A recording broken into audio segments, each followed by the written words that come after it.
Please, open the door! We'll die out here! Kindness is the only thing that keeps us from becoming animals. They're coming! Episode 1. Maybe less. The man in the storm. The Nevada desert roared like a wild beast in the night, wind whipping red sand into invisible whirlwinds that slammed against the wooden door of the isolated ranch, as if trying to tear it apart. Jacob Kane, a man with dark hair streaked with silver, sat by the fireplace, its flickering light dancing across his weathered face, etched with scars of time and pain. His calloused hands, once used to hunt bounties across the west, now only gripped reins and rifle stocks to survive the long, lonely days.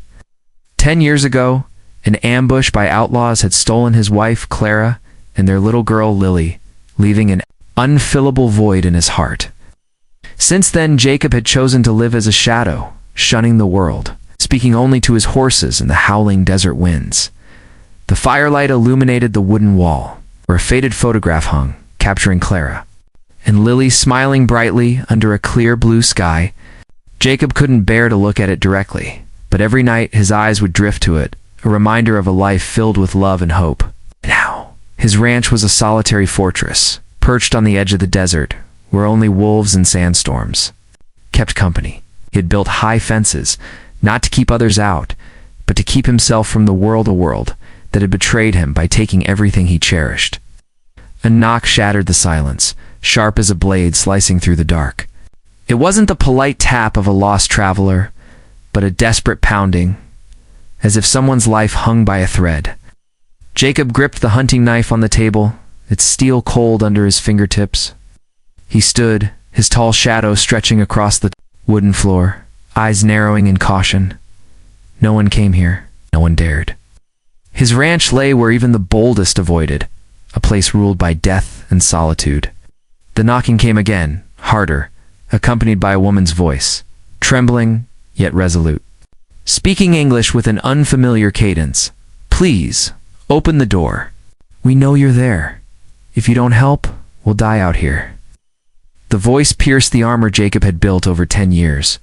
He stood frozen, hand on the knife, heart pounding like a war drum. Clara's memory surged, vivid as if she stood before him. "Kindness is the only thing that keeps us from becoming animals," she used to say, with a gentle but firm smile. But kindness had killed her. 10 years ago, Jacob had opened his door to strangers promising peace, only to face blood and death. Clara and Lily had paid with their lives, and he had sworn never to make that mistake again. Yet the voice beyond the door didn't sound like a deceiver's. It carried desperation, but also a strength that Jacob couldn't ignore. He approached the door, each step heavy with a decade of solitude and pain.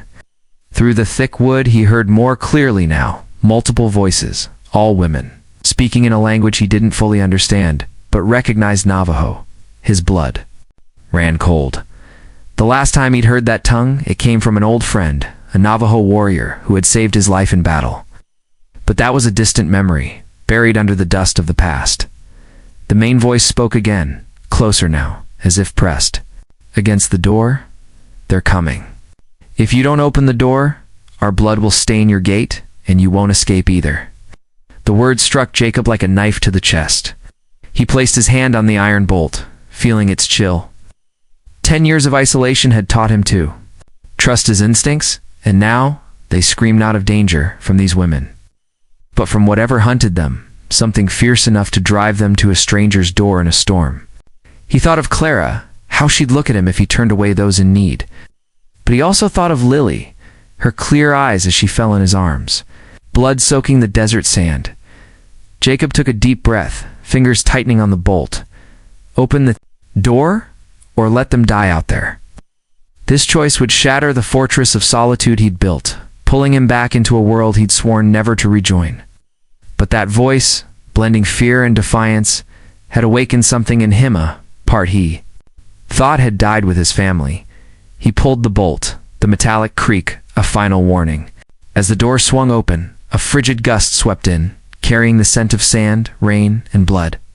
On the porch, 12 Navajo women huddled, their traditional dresses torn and caked with mud and dried blood. A young girl, no older than 16, clutched a newborn, its lips trembling blue in the biting cold. The oldest woman, her hair streaked with silver, had eyes that had seen the world collapse, yet stood unyielding. But the one who held Jacob's gaze stood apart, her chin raised despite, the exhaustion carved into her face. Blood trickled from a cut above her brow, streaking down her cheek, but her eyes were steel, unflinching like a panther waiting for its moment. "I'm Nita," she said, her voice clear, her English fluent, but carrying the cadence of the desert. "These are my sisters, my daughters, my people. We've been running for 3 days. Please let us in." Jacob looked at the baby, its faint breaths like a candle flickering in the wind. He felt the fragility of life, echoing the final moments. He held Lily. He stepped aside, his voice hoarse. "Come in. Hurry." They slipped past him like shadows, carrying the scent of rain, fear, and something sharper steel and resolve. As Nita passed, she paused, her eyes locking onto Jacob's. She whispered, her voice barely audible over the wind. "The men hunting us are close. An hour, maybe less. They won't stop until we're all dead." Shh. Jacob shut the door, sliding the bolt back into place, feeling as if he'd just sealed his own fate. He turned, seeing the women scattered across the small room, the firelight casting shadows on their wounded, determined faces. His ranch, once a solitary refuge, now felt cramped with their presence. Now the air had shifted not just from strangers, but from the sense of a greater storm approaching, one that would pull him into its heart. "Why are they hunting you?" Jacob asked, his voice low but sharp, hands still on the knife. Nita stepped forward, her eyes piercing through him, as if seeing a past he couldn't erase. "Because we know the truth. Because we refuse to die quietly. Because one of us carries a secret Elias Ward doesn't want the world to hear." Her words hung in the air like a prophecy. Jacob felt a chill run down his spine. Elias Ward, a name not unfamiliar. He'd heard of him, a private army captain, a ruthless man whose reputation was built on blood and deceit. But what secret would drive Ward to hunt down an entire group of women? And why had they chosen his ranch? The home of a man who'd forsaken the world for refuge? Before he could ask more, a distant sound interrupted his thoughts, the faint thud of hooves mingling with the wind. Jacob rushed to the window, peering through a crack in the shutters. Under the dim moonlight, he saw horse tracks scarring the sand, just miles from the ranch. Not the tracks of a stray horse, but of a group at least 10 men, maybe more. His heart pounded, not from fear, but from a familiar feeling, the instinct of a predator sensing its prey approaching. Though this time, he wasn't sure if he was the hunter or the hunted. "We're out of time," Jacob said, turning to Nita. "They'll be here before dawn."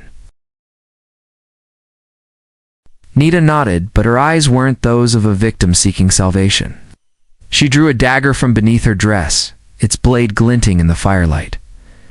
"We didn't come here to beg for our lives," she said, her voice as sharp as the steel. "We came to fight." Her words were like a lightning bolt, awakening a part of Jacob he thought was long dead. He looked around, seeing the other women shift. The young girl with the baby stood taller, her eyes hardening. The older woman drew a small bow from her cloak. These weren't helpless refugees. They were warriors, and they'd chosen his ranch as their battleground. But why?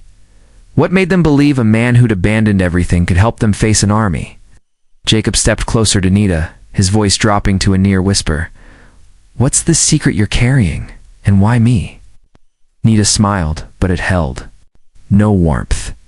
"That secret will kill Ward, if we live to tell it." "And why you?" "Because the desert says Jacob Kane was once a man who didn't fear death, and we're hoping you still are." Her words cut into his past like a blade. He had been a bounty hunter, a man who lived by honor and gunfire. But after Clara and Lily's deaths, he'd buried that man under the desert sand. These women demanded he unearth him, become the man he'd tried to forget. The sound of hooves grew clearer, like a death knell. Jacob looked at Nita, seeing in her eyes not just resolve but a deep pain, mirroring what he saw in his own reflection daily. He knew opening the door had drawn him into a war not his own. But closing it would mean betraying not just them but himself, the chance to atone for past mistakes. "What's your plan?" he asked, voice rough. Nita stepped closer, her gaze unwavering. "We know Ward's coming. We want him to think we're easy prey. But when he steps inside, he'll learn hunting us was his greatest mistake." Jacob felt a surge of adrenaline, a sensation he hadn't felt in years. He looked around, seeing the Navajo women ready Adoria, ready not to flee, but to face. He realized. They hadn't come for refuge. They'd come to turn his ranch into a deadly trap. But before they could plan further, a new sound came from outside, not hooves, but metal scraping stone, as if someone tested the ranch's fence. Jacob rushed to the window, heart racing. Through the crack, he saw a figure moving in the dark, just yards from the house. Not a regular soldier, this one moved too deftly, too silently, like a shadow hunting prey. "He's here," Jacob whispered, gripping the rifle from the wall. Nita joined him, dagger still in hand. "Not the whole army," she said. "Just a scout. Ward always sends one ahead." Jacob nodded, his mind shifting into the sharp clarity of a seasoned warrior. "Then we'll show him what he expects to see," he said, a plan forming. "But when Ward comes, he won't leave."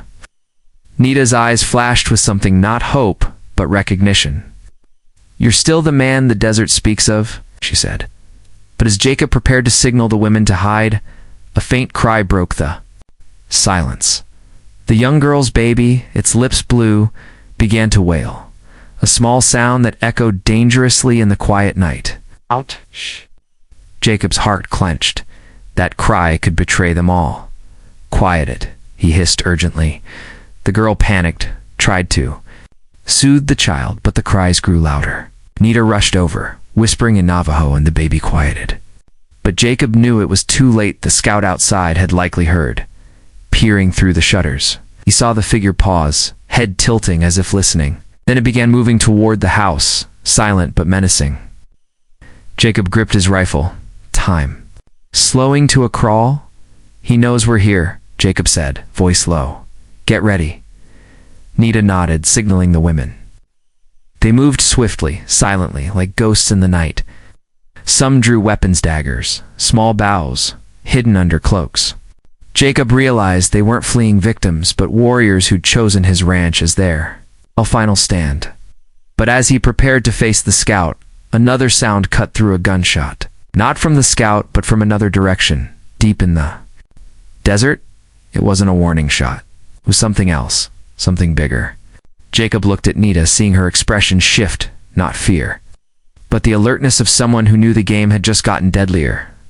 "That's not Ward," she said, voice low. "He doesn't fire warnings. Someone else is out there." Blood ran cold. The army was coming, but now it seemed Ward wasn't the only threat. Another force, unknown and dangerous, was closing in.